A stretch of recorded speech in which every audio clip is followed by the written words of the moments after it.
A controversial police shooting resulted in traffic gridlock early this morning in the vicinity of Maxfield Avenue in St. Andrew. Kirk Wright has the details. The residents' disapproval of the police fatal shooting of Emilia Morris, OC Daddy, spilled over onto Maxfield Avenue early this morning. They used everything they could find to mount roadblocks. The residents say it's their way of bringing the fatal incident to light with the hope of sparking public debate and help with the police investigation. According to them, Mr. Morris closed his shop about 11 o'clock last night and then left for home. After crossing Maxfield Avenue, they saw he was accosted by the police. Then him find out that them still a attack. Him start pop off him clothes and be a stop man and say, me not have no up on me, me not have no I won't no one. So everybody start and say, bring him in then, bring him in if you don't have a problem.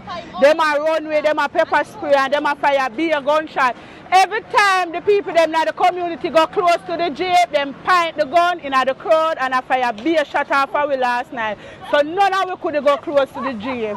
Because all them a say, don't make them go away with me, don't make them go away with me. And no one say them go away with him, them a go kill him and them bring him where and I can't trail them and say exactly where them go kill him. The residents showed us this video which they say is proof that members of the security forces were trying to get Mr. Morris back into their vehicle after he was allegedly shot. They also alleged he was transported to an unknown location. They tell us someone was driving behind the police vehicle and used their cellular phone to capture the moment. A relative questioned whether this was a plot to kill him, telling TVJ News that the deceased man was only in the area at the time for his son's birthday celebration. Police pass but you make talk, you know, so they have to get rid of him, you know. That the man they should have never come out of jail, you know. Because them lock him up, you know. Them lock him up and say him go under false name. Them lock him up for that and lock him up for murder and him out in 5 months.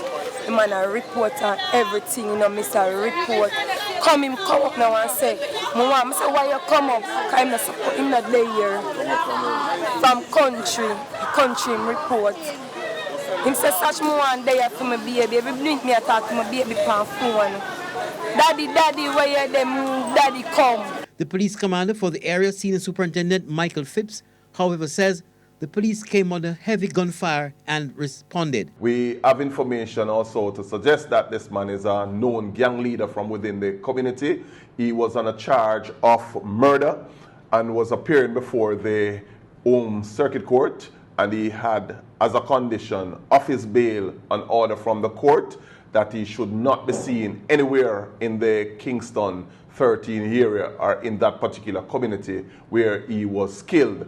His actions really were in clear breach of the order from the court, having heard evidence that he was a person with a trail of violent past, and whenever time he's in the community, we have lots of incidents of violence. He's not no gang leader.